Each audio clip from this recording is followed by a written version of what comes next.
So you've just picked up your Blackmagic Pocket 6K Pro. The question is, do you also pick up the battery grip?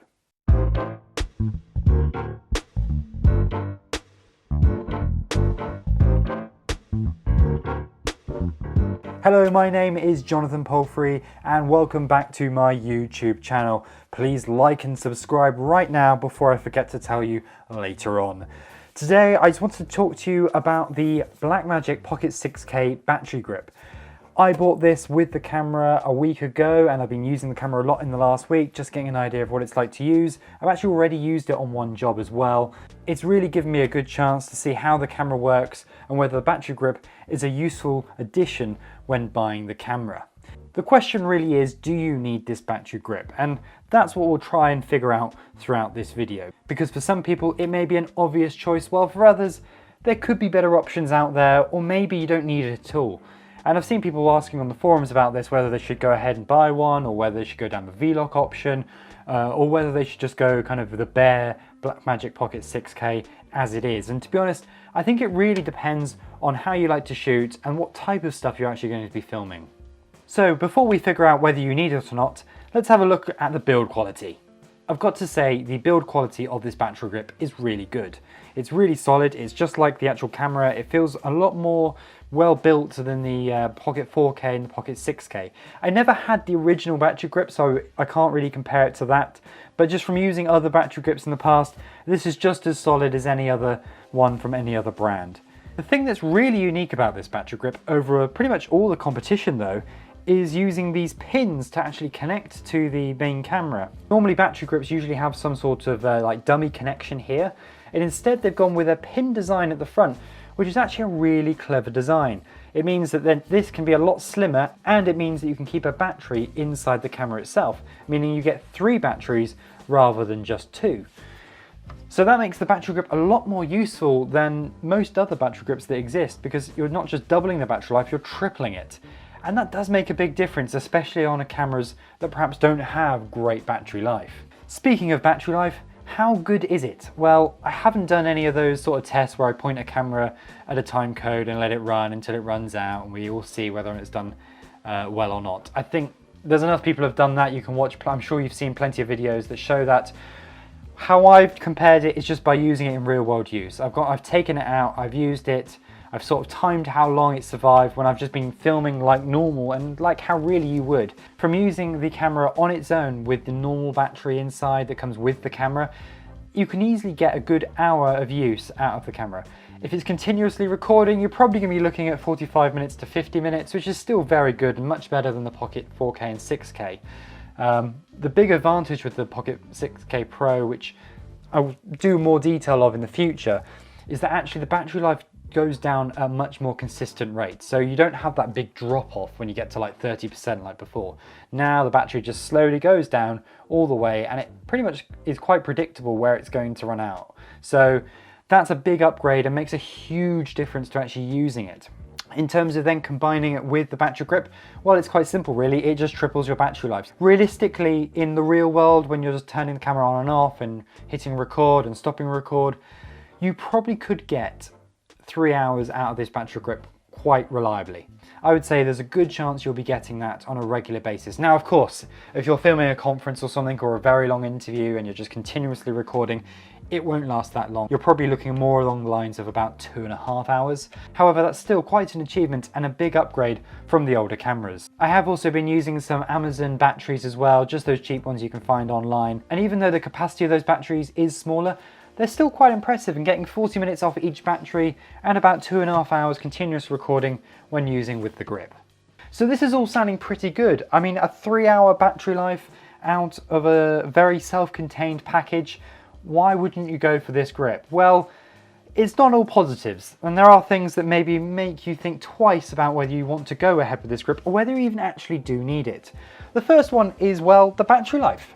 With now a pretty safe 1-hour battery life on the Pocket 6K Pro, there's actually a lot less need for actually having the grip. I mean, if you're just doing a lot of handheld work, maybe a lot of B-roll type filming and short clips, which is often how I use this sort of camera, then actually maybe you don't actually need the grip. And that brings on to the next thing, which is the actual handling. Personally, I'm not a big fan of how it feels to use handheld. I do find the battery grip makes the camera feel a little bit too big. It's a bit harder to actually hold onto the lens and sort of balance it while holding under your arm, and it just doesn't feel as nice as using the bare camera. However, if you did need the extra extended battery life for some reason, then it does come in use, and it's nice that it doesn't have to have external plugs going into it. Where I see I would use this is really for interviews. I think when it's on a tripod, then the odd shape doesn't really matter, and that's where you're really going to get the advantage of it. And obviously you can hot swap as well, which is quite handy because you've still got the battery inside the camera, so you can take the 2 batteries out the side and put 2 more in. Although it works really well on a tripod, when it comes to gimbals, well, that's a different story. You probably can get it to balance. It will take quite a bit of time and a lot of effort to try and tweak the center of gravity and all that. It's not easy and it's not that much fun. When you're using the bare camera, it's actually really easy to balance on an RS2. However, with the battery grip, I was really struggling to make it work. And to be honest, even when I did get it to balance, the weight just made it difficult to use and just not much fun. So you're probably getting the impression from watching this that it may be a good idea to pick one of these up for doing your long form interviews, and then just keeping it in the bag and out the way for when you're doing all your gimbal shots and your handheld shots. However, there is one issue that I need to bring up, and that is with these pins. Now, these pins are great in terms of keeping the design nice and slim and making a much easier sort of setup, and obviously gaining that extra battery in the side of the camera. The actual point that they connect on the camera side is covered by this little bit of plastic here. Now, that wouldn't normally be a problem. There's many things like you get the rubber grips on the side of the camera and things like that where you've got to take them off when you want to plug things in. So taking this off isn't a big deal, except for the fact that it's held in place by a screw. And it's a very tiny screw at that, meaning it's actually quite difficult to take on and off on the fly. And you would probably lose this pretty quickly, to be honest, if you were changing it on set. And when you take the plate off on the bottom of the camera, it reveals the connecting point where those pins on the grip actually connect to pass the power through. I don't know how rugged they will be, especially the fact that they are on the underside of the camera where all the dirt's going to get from when you place the camera down and things like that. I presume the fact that there's a cover there means that they shouldn't really get dirty and you shouldn't really touch them, and they should be protected when you're not using the battery grip. That's fine, but if you want to switch back and forth between the battery grip and no battery grip, that's going to become a problem having to take it on and off all the time. So we'll have to see about that. I mean, reality is I'm probably going to forget to take the this thing on and off, and I'll probably end up leaving it off, or I'm going to lose it at some point somewhere, in which case that means that will probably be bare, and we'll have to see whether or not it will hold up into the future. One solution will probably be just to cover it over with some electrical tape or something in the future. It won't be the most elegant of designs, but it'll hopefully keep the dust and any issues out from damaging the contacts there. So that really is the main negative of the battery grip. The positives are it definitely triples your battery life, that's without a doubt. And you know, it does a good job, especially on a tripod. I like how neat and tidy the whole design is when not having to have external plugs going in the side of the camera and things like that.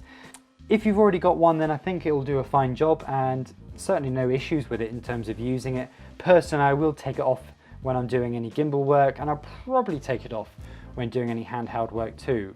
If you haven't got one yet though, and you're unsure whether you should buy one or not, it depends on what you need to do. Personally, I'd say if you don't ever really do any long form interviews, and I'm talking probably anything longer than 20 minutes, then you might be better off not bothering with any battery grip or any other power solution at all. Just buy a load of those NPF batteries and you'll probably be pretty happy just changing it once an hour. If however you think you are going to do quite a few long interviews, then you'll need some sort of battery solution just to be safe and feel confident that you're not going to run out halfway through that interview. And once again, that's a tough decision. I probably would suggest maybe looking at V-Lock options such as the FX Lion batteries. They're so good, they have USB charging and they can output USB-C as well, so you can charge like your MacBook Pro from them and things like that. Maybe that sort of solution on your tripod, ready to go, on, you know, left on the tripod pretty much, and then you could just quickly unplug it out the side and go handheld, could be a better option than going with the battery grip. It really comes down to whether you want that sort of clean design or not, with the Blackmagic Pocket 6K Pro. I really like it. It's really nice not having cables flying everywhere. However, when it's on a tripod, that stuff doesn't really matter, and in which case, maybe then I would probably just go with the V-Lock option if I hadn't already purchased this battery grip. So anyway, I hope that really helps you decide whether you should buy it or not. It probably hasn't, you probably have no idea still, so make sure you go and watch plenty of other videos on this subject. If it has helped, please like and subscribe because it really does help, and I'll see you next time. Bye!